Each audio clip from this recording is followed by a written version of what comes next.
आज Sardar Patel sport enclave के भूमि पूजन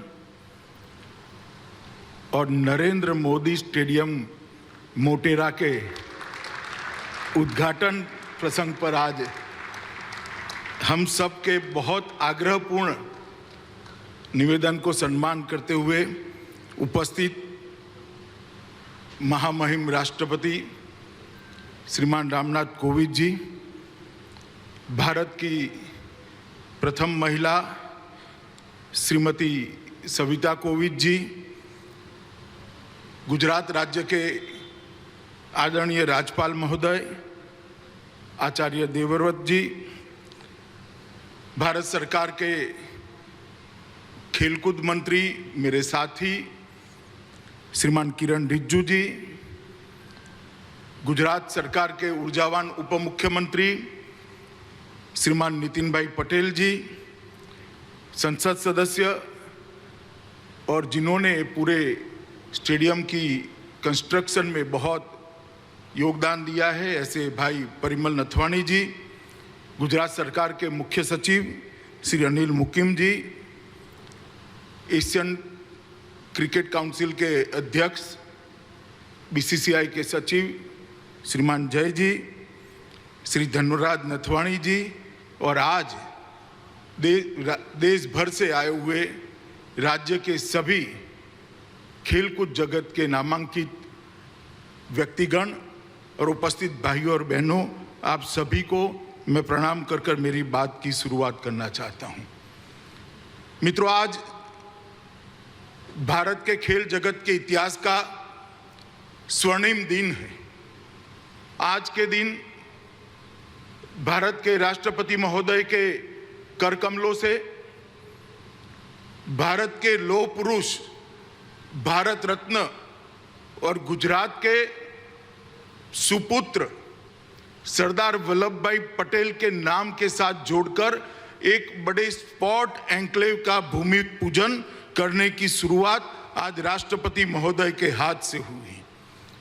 इस स्पोर्ट्स कॉम्प्लेक्स जो बनेगा, जिसका ये विशाल स्टेडियम भी एक हिस्सा होगा, इस स्पोर्ट्स कॉम्प्लेक्स में विश्व स्तरीय सभी खेलों की व्यवस्था यहां पर होगी और देश और दुनिया के सभी खेलों के सभी खिलाड़ियों को ट्रेनिंग की भी व्यवस्था पर यहां पर होगी, उनके कोचिज को रहने की भी व्यवस्था होगी और एक साथ 3000 बच्चे यहां पर अलग अलग खेलों का ट्रेनिंग ले सके, इस प्रकार की व्यवस्था का आज निर्माण और उसकी शुरुआत, इसका भूमि पूजन महामहिम राष्ट्रपति महोदय के हाथ से हो रहा है। इसका मुझे बहुत बहुत आनंद और गौरव दोनों है, क्योंकि मैं यहाँ से सांसद भी हूँ। राष्ट्रपति महोदय, आज आप मेरी कॉन्स्टिट्यूएंसी में पधारे हैं, इसलिए सांसद के नाते भी मैं आपका विशेष स्वागत करना चाहता हूँ।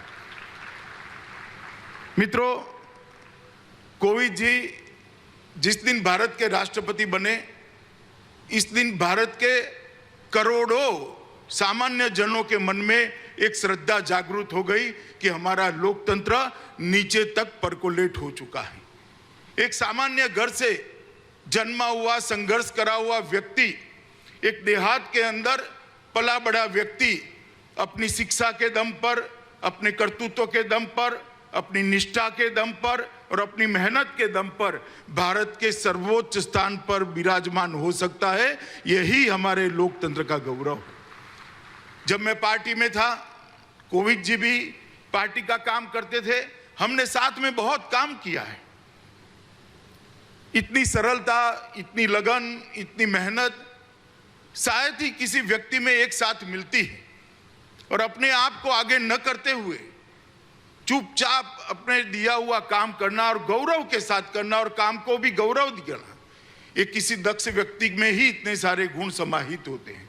राष्ट्रपति बनने के बाद राष्ट्रपति भवन को उन्होंने आम जन के लिए खुला कर दिया और राष्ट्रपति भवन के अंदर कई ऐसी एक्टिविटियां की, कई ऐसी गतिविधियां की, जिसके माध्यम से राष्ट्रपति भवन लोगों को आज अपना लगने लगा है। और मैं मानता हूं इससे हमारे लोकतंत्र का गौरव बढ़ा है। और राष्ट्रपति महोदय, आज आप यहाँ पर उपस्थित हुए हैं, इसलिए मैं फिर से एक बार बड़े मन से, दिल की गहराइयों से आपको धन्यवाद कर मेरी बात की शुरुआत करना चाहता हूँ। मित्रों, ये टोटल स्पोर्ट्स कॉम्प्लेक्स जो बनेगा, सरदार पटेल स्पोर्ट्स संकुल, वो 233 एकड़ भूमि में बनेगा। ये देश का सबसे बड़ा स्पोर्ट्स कॉम्प्लेक्स बनेगा। इसके साथ नारायणपुरा में एक 18 एकड़ का एक नया स्पोर्ट्स कॉम्प्लेक्स बनेगा। तो ये sports enclave, Sardar Patel sports enclave, Narendra Modi stadium और नारायणपुरा में स्पोर्ट्स कॉम्प्लेक्स, ये तीनों मिलाकर किसी भी अंतर्राष्ट्रीय स्पर्धा में खेलने वाले सभी खेलों को अंतर्राष्ट्रीय स्तर पर खेलने की पूरी व्यवस्था एक ही शहर में, एक ही जगह पे हो जाएगी। ये मुझे लगता है अहमदाबाद के लिए गौरव की बात है। मैं आज बताना चाहता हूं अहमदाबाद और देश के लोगों को कि तीनों चीजें मिलाकर सरदार पटेल स्पोर्ट्स एन्क्लेव, जिसका हिस्सा नरेंद्र मोदी स्टेडियम और नारायणपुरा में बनने वाला एक स्पोर्ट्स कॉम्प्लेक्स, ये तीनों चीजों को अगर मिलाते हैं तो 233 एकड़ भूमि पर कोई भी अंतर्राष्ट्रीय खेल स्पर्धा करनी है, चाहे कॉमनवेल्थ गेम करने हो, चाहे एशियाड करना हो, चाहे ओलंपिक करना हो, अहमदाबाद 6 महीने के अंदर तैयार होकर खड़ा हो जाए। इस प्रकार का स्पोर्ट्स इंफ्रास्ट्रक्चर आज यहां पर बनने की शुरुआत हुई है। और इस स्पोर्ट्स इंफ्रास्ट्रक्चर के बनने के साथ ही अहमदाबाद भारत में स्पोर्ट्स सिटी के नाम से जाना जाएगा, जो हमारे प्रधानमंत्री नरेंद्र मोदी जी गुजरात के मुख्यमंत्री थे तब देखा हुआ उनका सपना था। मित्रों, आज मैं जब यहां पर इस कार्यक्रम में बोल रहा हूं तब मुझे मोदी जी का ये सभी जो सुविधाएं खड़ी हो रही है, इसके लिए उनकी जो दूरदर्शिता थी, उनका जो विजन था, उसका जिक्र अगर मैं नहीं करूंगा तो मेरी बात अधूरी। मोदी जी जब गुजरात के मुख्यमंत्री बने, कई बार उन्होंने मंत्रिमंडल में कहा कि गुजरातियों को 2 चीजों में आगे बढ़ना चाहिए, सब चीज में हम आगे, 2 चीजों को नहीं छोड़नी चाहिए, एक स्पोर्ट्स और दूसरा सेना में भर्ती। सेना में भर्ती का कोटा भी हमारा खाली रह जाता था और स्पोर्ट्स की दुनिया में भी गुजराती कहीं दूर दूर तक दूरबीन लेकर भी ढूंढो दिखाई नहीं पड़ते थे। वहीं से नरेंद्र भाई ने गुजरात में दोनों की चीजों की शुरुआत की और आज मुझे कहते हुए गर्व है कि जो हमारा गुजरात का कोटा है सेना की भर्ती का, वो आज खाली नहीं जाता है। गुजराती युवा आज सेना में भर्ती होना शुरू हो गए हैं। और जहां तक खेल कूद का सवाल है, जहां तक स्पोर्ट्स का सवाल है, खेलो गुजरात की शुरुआत करी, बड़ी बड़ी स्पोर्ट्स सुविधाओं के अंदर उन्होंने अपना योगदान दिया, उसको विजुअलाइज किया, उसको जमीन पर उतारा, उसको मूर्त रूप दिया। गुजरात क्रिकेट एसोसिएशन के अत्यंत व्यस्त होने के बावजूद मैं ही आग्रह करने गया था, हम सबके आग्रह का सम्मान करते हुए वो उसके अध्यक्ष बने और एक विजन से क्रिकेट का पैसा सिर्फ क्रिकेट में न रहे, सारे खेल कूद को, सारे स्पोर्ट जगत को नर्सिंग करने का काम करें। इस विजन के साथ इन्होंने इसकी दूरदर्शिता के साथ उसी वक्त प्लानिंग की थी। और मित्रों, जब स्टेडियम बनाने की बात आई तब उन्होंने हम सब के सामने कहा था, छोटा मत सोचिए, गुजरात में जो भी होगा विश्व का सबसे बड़ा होगा और विश्व में सबसे बड़ा होकर रहेगा। और जब ये स्टेडियम बना और जब कैपेसिटी तराश की गई, 1,32,000 दर्शक साथ में बैठकर क्रिकेट की मैच का लुत्फ उठा पाए, इस प्रकार का स्टेडियम श्री नरेंद्र मोदी के नाम से आज राष्ट्रपति महोदय ने अपने कर कमलों से उद्घाटित किया है, जो न केवल दुनिया का सबसे बड़ा क्रिकेट स्टेडियम है, दुनिया का सबसे बड़ा स्पोर्ट्स स्टेडियम है, जिसका नाम आज हमने हमारे देश के प्रधानमंत्री नरेंद्र मोदी जी के नाम से रखा है। ये जो सुविधाएं जो होने जा रही है, इसके पहले मैं थोड़ा क्रिकेट स्टेडियम के बारे में भी आपको बताना चाहता हूं। मित्रों, 32 ओलंपिक साइज के फुटबॉल जितना ये मैदान है, 2,48,714 वर्ग मीटर का इसका क्षेत्रफल है। 1,14,126 घन मीटर कंक्रीट और 13,306 मैट्रिक टन लोहा इसके सुदृढ़ीकरण के लिए उपयोग में किया गया है। मित्रों, इसको सभी दृष्टि से संपूर्ण स्टेडियम बनाने का जीसीए की टीम ने प्रयास किया है और मैं आज उनको कहना भी चाहता हूं कि आपका प्रयास सफल प्रयास है। विश्व में किसी भी क्रिकेट स्टेडियम में एक साथ 11 पिच नहीं है, एक साथ 4 ड्राइंग रूम नहीं है, एक साथ चारों ड्राइंग रूम के सटे हुए चारों जिम्नेशियम नहीं है। एक दिन में 2 मैच भी करने हैं तो स्टेडियम कर सकता है और इसके साथ पूरी अत्याधुनिक सब सॉइल जल निकासी प्रणाली भी बनाई है। बारिश आती है तो कितनी भी बारिश हो, आधे घंटे में मैच डिस्टर्ब करे बगैर आगे का खेल बारिश रुकते ही हम शुरू कर सकते हैं। इस प्रकार का करा है।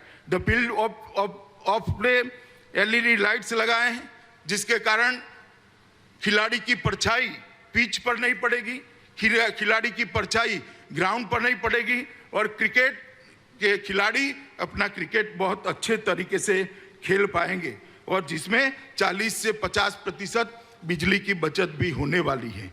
मित्रों, जिस प्रकार का हाईटेक मीडिया रूम बनाया है, मुझे कहने में कोई झिझक नहीं है, ये दुनिया का सबसे बड़ा और सबसे हाईटेक मीडिया रूम है जो यहाँ खेलने वाले हर खेल को दुनिया तक पहुँचाने का काम करेगा।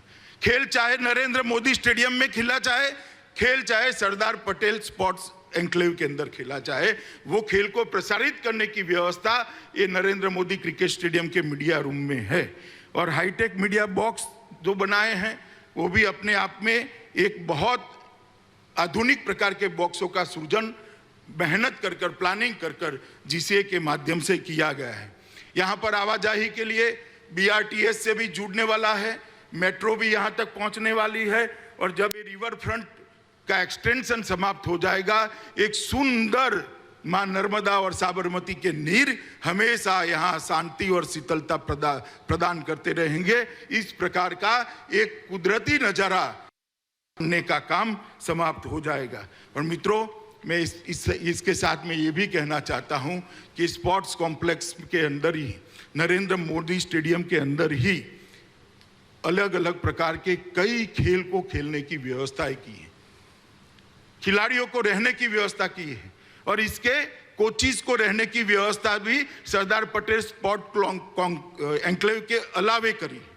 और इसके साथ अहमदाबाद शहर, गांधीनगर जिला और अहमदाबाद ग्रामीण जिला के 600 स्कूलों को हम इसके साथ जोड़ने वाले हैं जिनके पास अपने प्लेग्राउंड नहीं है। इनके पास अपने प्लेग्राउंड नहीं है, बच्चों को खेलने की सुविधाएं नहीं है। अगर बच्चा खेलेगा नहीं तो हारेगा कैसे? वो हार को हजम नहीं कर पाएगा। जीतने का जज्बा कैसे खड़ा होगा, जीतने का जुनून कैसे खड़ा होगा? और ये संस्कार जो बच्चे में रह जाते हैं वो उसको एक अच्छा मनुष्य बनते हुए रोकते हैं। हम 650 स्कूलों को, 600 से ज्यादा स्कूलों को, लगभग 650 स्कूलों को इस नरेंद्र मोदी स्टेडियम के साथ जोड़ने वाले हैं।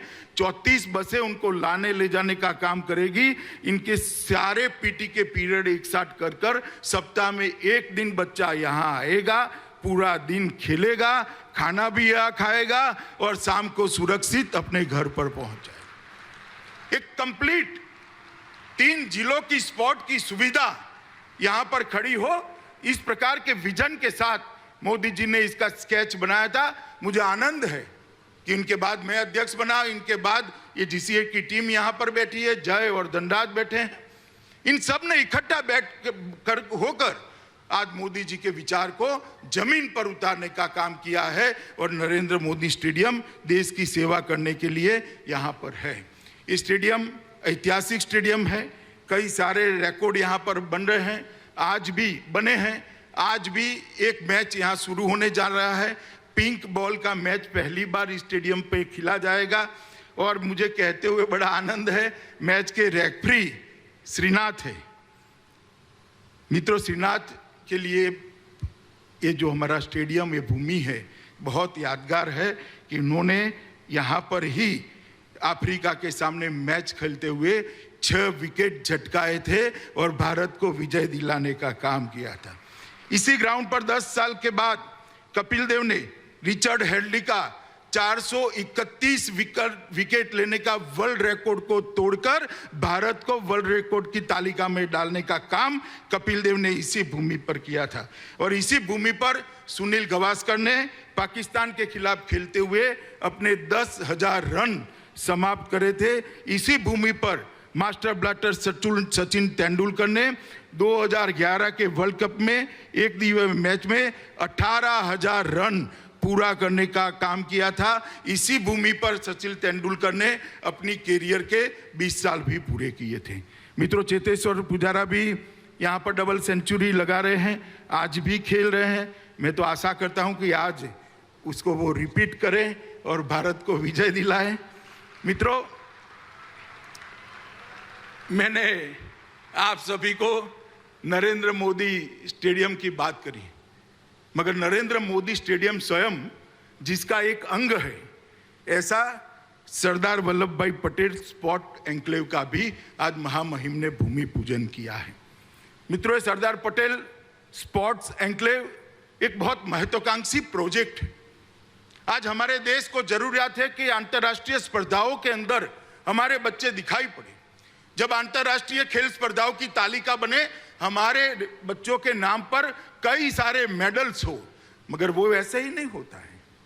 उनको खेलने के लिए इंफ्रास्ट्रक्चर बनाना पड़ेगा, इंटरनेशनल स्तर की कोचिंग की व्यवस्था करनी पड़ेगी, इंटरनेशनल कोच उपलब्ध कराने पड़ेंगे। और यही अगर सब एक जगह पे हो जाता है तो सोने में सुहागा होता है। नरेंद्र मोदी जी ने हमारे अहमदाबाद को, मेरी कॉन्स्टिट्यूएंसी को एक बहुत बड़ी गिफ्ट दी है, सरदार वल्लभ भाई पटेल स्पोर्ट एन्क्लेव को बनाकर। मित्रों, मोदी जी की सरदार पटेल के लिए जो श्रद्धा है वो अगाध है। सरदार पटेल का जो योगदान देश को आजादी के बाद एक करने में रहा, शायद सरदार न होते तो हम बिखर जाते, कहीं नहीं होते। सरदार का ये दृढ़ निश्चयी स्वभावी था कि जिन्होंने 600 से ज्यादा राजों रजवाड़ों को, रियासतों को एक करने का काम किया, मगर उनके साथ इतिहास में बहुत अन्याय किया गया। जब जब कांग्रेस का शासन रहा, सरदार पटेल को भुलाने का प्रयास कर दिया। उस नरेंद्र मोदी जी ने ऐसी व्यवस्था की, कोई कितनी भी वर्षों शासन करे, सरदार को कभी भुला न पाए, युगों युगों तक सरदार का नाम अमर हो जाए। उन्होंने केवड़िया में दुनिया का सबसे बड़ा स्टैच्यू गुजरात के सुपुत्र और देश के लौह पुरुष सरदार पटेल के नाम पर बनाकर आज ताजमहल से ज्यादा लोग सरदार पटेल के वो स्टैच्यू को देखने आते हैं, स्टैच्यू ऑफ यूनिटी को देखने आते हैं। ये जवाब है उन लोगों को जो अपने परिवार के साथ सिमटे हैं। और आज मोदी जी के ही गाइडेंस से, मोदी जी की ही प्रेरणा से यहाँ सरदार पटेल स्पोर्ट्स एन्क्लेव बन रहा है, जो आने वाले कई सालों तक देश भर के बच्चों को दुनिया के खेल स्पर्धाओं में आगे आने के लिए एक बहुत अच्छा प्लेटफॉर्म देने का काम करेगा। मित्रों, स्पोर्ट्स कॉम्प्लेक्स जिसका एक हिस्सा नरेंद्र मोदी स्टेडियम है और नारायणपुरा का स्पोर्ट्स स्टेडियम भी रहेगा और गांधीनगर का क्रिकेट स्टेडियम भी रहेगा। ये सब मिलाकर कोई खेल ऐसा नहीं होगा जो ओलंपिक के अंदर खेला जाता होगा और इसको खेलने की सुविधा नहीं होगी। ओलंपिक के अंदर खेलने जाने वाले सारे खेल एक ही जगह पे खेलने की व्यवस्था आज नरेंद्र मोदी जी की प्रेरणा से, राष्ट्रपति महोदय के कर कमलों से इसका भूमि पूजन होने जा रहा है। और मित्रों, इसके साथ 3000 खिलाड़ियों को रहने की अलग से व्यवस्था है। 3000 बच्चे यहाँ रहकर अपने आप को, अपने कोच के मार्गदर्शन में अपने आप को आगे बढ़ा सकते हैं। 250 से ज्यादा अंतर्राष्ट्रीय स्तर के कोचिज की रहने की व्यवस्था है। ढेर सारे बच्चे यहाँ पर बैठे हैं। मैं इनको कहना चाहता हूं कि आपको जो स्ट्रगल करनी पड़ी है वो स्ट्रगल अगली पीढ़ी को न करनी पड़े, इसलिए पूरी सुविधा देश के प्रधानमंत्री जी आज बना रहे हैं। मित्रों, ये एन्क्लेव सभी अंतर्राष्ट्रीय मानकों और उच्चतम खेल के सिद्धांतों के अनुसार तैयार किया गया है और किसी भी एक शहर में इस प्रकार की व्यवस्था भारत में नहीं है। इसीलिए मैंने कहा कि मोदी जी ने हेरिटेज सिटी तो बनाया था अहमदाबाद को, आज अहमदाबाद भारत का स्पोर्ट सिटी भी बनने के लिए तैयार खड़ा है और अहमदाबाद भारत का स्पोर्ट सिटी माना जाएगा। खेल के कई कुंभ, ये भूमि जो अभी दिखाई पड़ रही है साबरमती की, वहां पर आने वाले दिनों में होगा। ये टोटल ये तीनों मिलाकर 233 एकड़ भूमि पर ये स्पोर्ट्स संकुल बनेगा और लगभग 93 लाख वर्ग फीट सिर्फ दाहिनी ओर है। स्टेडियम को छोड़कर 93 लाख वर्ग फीट का स्पोर्ट्स संकुल होगा। लगभग 4600 करोड़ रुपए की लागत आएगी। 3200 करोड़ रुपए का सरकारी निवेश होगा। 1400 करोड़ रुपया public partners public PPP model पर इसको ले जाएंगे। और गुजरात सरकार ने, नितिन जी यहाँ बैठे हैं, मैं उनका और विजय भाई का धन्यवाद करना चाहता हूँ कि बहुत बड़ी भूमि भी यहाँ पर देने का काम गुजरात सरकार ने किया है। मित्रों, ट्रैक एंड फील्ड तथा फुटबॉल के लिए 50,000 लोगों की बैठने की क्षमता वाला एक एथलेटिक स्टेडियम यहाँ बनेगा। एकाधिक दर्शक खेल के लिए 12,000 लोगों की सुविधा वाला इंडोर स्टेडियम बनेगा। एक और इंडोर स्टेडियम बनेगा जिसके अंदर 15,000 लोग बैठ पाएंगे और 15,000 लोगों की बैठने की क्षमता वाला एक हॉकी स्टेडियम भी बनेगा। जैसे आज यहाँ नरेंद्र मोदी क्रिकेट स्टेडियम का नामकरण हुआ है, महामहिम के नाम से ही हॉकी के जादूगर ध्यानचंद जी के नाम से वो हॉकी स्टेडियम का भी भूमि पूजन आज ही महामहिम के हाथों से पूरा हुआ है। ये सारे तीनों सुविधाएं होकर कुल मिलाकर 20 स्टेडियम बनेंगे स्पोर्ट्स के बढ़ावा देने के लिए, स्पोर्ट की सुविधा को आगे बढ़ाने के लिए और दूरदर्शिता के साथ खिलाड़ियों को खेलने की व्यवस्था करने के लिए। और जो खिलाड़ियों ने देश को अंतर्राष्ट्रीय स्तर पर नामना दिलाई है, वो सभी के नाम पर ये हर एक स्टेडियम का नामकरण किया जाए, इससे कि खेल को बढ़ावा देने वालों को भी प्रेरणा मिलेगी, खेल के कोचिज को भी प्रेरणा मिलेगी और खेलने वालों को भी प्रेरणा मिलेगी। एक तरफ से ये बहुत कंप्लीट स्पोर्ट्स संकुल बनने जा रहा है। यहाँ पर लगभग 3,000 अपार्टमेंट्स बनेंगे जिसमें 12,500 बच्चे रह पाएंगे। 3,000 अपार्टमेंट और 12,500 बच्चे एक साथ यहाँ पर कोचिंग कर पाए, इस प्रकार की व्यवस्था की है। तो कोच बनेंगे, लगभग 12,000 कार और 35,000 टू व्हीलर्स के पार्किंग की व्यवस्था भी यहाँ पर होनी है और मेट्रो भी आगे बढ़ेगी तब यहाँ तक पहुँच जाएगी।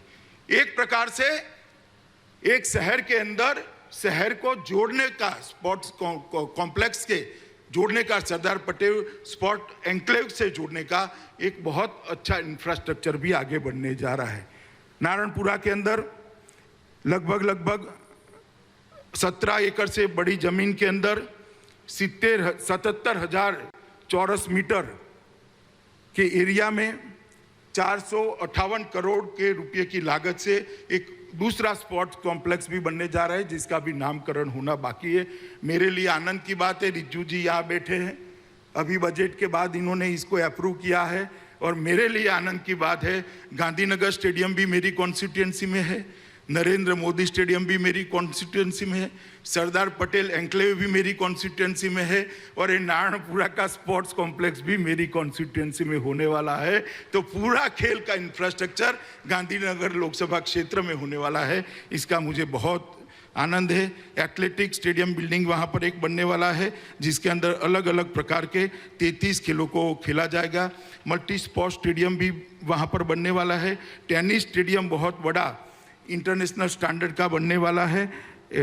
एक्वेटिक स्टेडियम बिल्डिंग भी वहाँ पर एक बनने वाला है। स्विमिंग पूल की भी सारी व्यवस्थाएं वहाँ पर बनने वाली है और कुल मिलाकर वहाँ पर भी 6,000 वाहनों के पार्किंग की व्यवस्था भी करी है। ये सारी सुविधाओं को विजुलाइज कर संकलित किया गया है जिससे रिपीटेशन भी ना हो, अंतर्राष्ट्रीय स्तर की भी बने। और जब कोई अंतर्राष्ट्रीय स्पर्धा के लिए अहमदाबाद शहर को और भारत को बिडिंग करना है तब वो 50 किलोमीटर के दायरे में जो अंतर्राष्ट्रीय स्तर का मानांक माना गया है, ये सारी सुविधाएं 50 किलोमीटर के दायरे में भी होगी। इसकी ट्रांसपोर्टेशन की भी व्यवस्था होगी। एक संपूर्ण दूरदर्शिता के साथ अहमदाबाद के अंदर इतने बड़े स्पोर्ट सुविधाओं का आज भूमि पूजन, लोकार्पण सब होने जा रहा है। मित्रों, मैं आज इतना जरूर कहना चाहता हूं, मैं मोदी जी के साथ 2003 से काम कर रहा हूं, वैसे तो 2080 से काम कर रहा हूं, मगर मोदी जी मुख्यमंत्री बने और मैं उनकी मंत्रिमंडल का सदस्य था। वो वहाँ पर प्रधानमंत्री बने, मैं पार्टी का राष्ट्रीय अध्यक्ष बना। आज दूसरी बार वो प्रधानमंत्री बने, मैं उनकी मंत्रिमंडल में उनका साथी नाते काम करता हूँ। मित्रों, उन्होंने हमेशा कहा है कि जब तक खेल में युवा आगे नहीं बढ़ सकता है, देश के लिए युवा कुछ नहीं कर सकता है। और इसलिए इन्होंने खेलो इंडिया की शुरुआत की, फिट इंडिया मूवमेंट को हाथ में लिया और खेलो इंडिया की शुरुआत को 2018 में जो हुई, इतनी अच्छी सफलता मिली है, जिसके कारण अब आप कोई भी स्पर्धा हो, कॉमनवेल्थ की हो, एशियाड की हो, ओलंपिक की हो, तालिका के अंदर भारतीयों के नाम दिखाई पड़ रहे हैं। एक पारदर्शी चयन की प्रक्रिया बनाई, इनके कोचिंग की व्यवस्था करी, इनको उचित कैलोरी में, उचित मात्रा में आहार मिल पाए, इसके लिए दुनिया भर के एक्सपर्ट को भारत सरकार ने रखा और एक बजट के अंदर मस्त मोटी बढ़ोतरी कर स्पोर्ट की सुविधाओं को बढ़ाने का काम करा और तहसील तक स्पोर्ट्स को नीचे तक, तहसील तक परकोलेट करने के लिए उन्होंने बहुत पेन लेके आगे बढ़े हैं। और मैंने इस बात को बहुत नज़दीक से देखा है। और देश में एक स्पोर्ट्स यूनिवर्सिटी भी मणिपुर में उन्होंने बनाई, नॉर्थ ईस्ट स्पोर्ट्स में सबसे आगे होता है, वहाँ पर बनाई। और आज अहमदाबाद में पूरी स्पोर्ट्स की सुविधाएं बनने जा रही है। मैं मानता हूँ मित्रों कि ये दिन अब दूर नहीं है कि आने वाले दिनों में एशियाड हो या ओलंपिक हो, हमें हमारे लोगों, खिलाड़ियों के नाम हर तालिका के अंदर सिल्वर, गोल्ड लेते हुए नजर आए। वो दिन भारत के लिए बहुत नज़दीक है। आने वाले 8-10 साल में ही इस सुविधाओं से खड़े हुए खिलाड़ी दुनिया के अंदर अपना जज्बा दिखाते हुए भारत माता को सम्मान दिलाने का काम करेगा। मित्रों, मैं आज यहाँ से देश भर के युवाओं को अपील करने भी आया कि मोदी जी जब से प्रधानमंत्री बने तब से उन्होंने देश का सम्मान दुनिया में बढ़ाया है और अब उन्होंने आत्मनिर्भर भारत का नारा दिया है। आत्मनिर्भर नारा का मतलब सिर्फ अर्थतंत्र के अंदर आत्मनिर्भरता नहीं है, हर क्षेत्र के अंदर निर्भरता होनी चाहिए और खेलों के अंदर भी आत्मनिर्भरता होनी चाहिए। और खेलों पर भी, खेलों की दुनिया में भी भारत का नाम दुनिया में सर्वोच्च जगह पर रखने का लक्ष्य लेकर हमारे युवाओं ने परिश्रम करना चाहिए। जहां तक इंफ्रास्ट्रक्चर का सवाल है, जहां तक कोचिंग का सवाल है, जहां तक एक वायुमंडल बनाने का सवाल है, मैं आपको मोदी जी की ओर से गारंटी देता हूं, नरेंद्र मोदी सरकार 1 इंच मेहनत से पीछे नहीं हटेगी। चाहे इंफ्रास्ट्रक्चर देने की बात हो, चाहे वायुमंडल देने की बात हो, चाहे प्लेटफॉर्म देने की बात हो, मगर हमारा युवा आए, खेलों को अपनाएं, खेलों को अपनी कैरियर बनाएं और आगे बढ़े और दुनिया में, खेलों की दुनिया में भारत का नाम रोशन करे। और आज ये जो सुविधाएं यहाँ हो रही है, मुझे बहुत आनंद है कि ये एक शुरुआत है, अंत नहीं है। और हम सब का सौभाग्य है कि शुरुआत करने के लिए हमारे महामहिम राष्ट्रपति स्वयं पधारे हैं। उनके प्रेरणा से, उनके करकमलों से आज जो यहाँ पर काम शुरू हो रहा है, ये निश्चित ही दुनिया में भारत को यश दिलाएगा, दुनिया में भारत को विजय दिलाएगा। और मोदी जी का जो आत्मनिर्भर भारत का सपना खेलों के क्षेत्र में भी होंगे।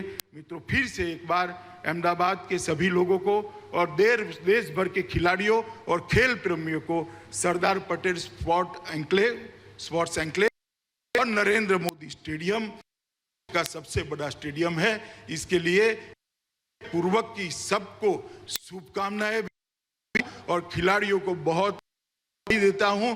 और जो 650 स्कूलों के बच्चे यहाँ खेलने आने वाले हैं, उनके माँ बाप, उनके अभिभावकों को भी मैं अपील करना चाहता हूँ कि बच्चे को मैदान में खेलने दीजिएगा, मिट्टी के अंदर छोड़िएगा, तभी जाकर वो सफल नागरिक बन पाएंगे।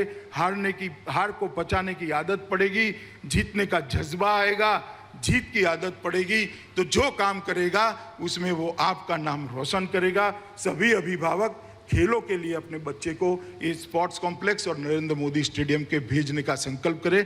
यही अभ्यर्थना के साथ मैं फिर से एक बार महामहिम को मेरी ओर से धन्यवाद करते हुए मेरी बात को समाप्त करता हूं। भारत माता की जय।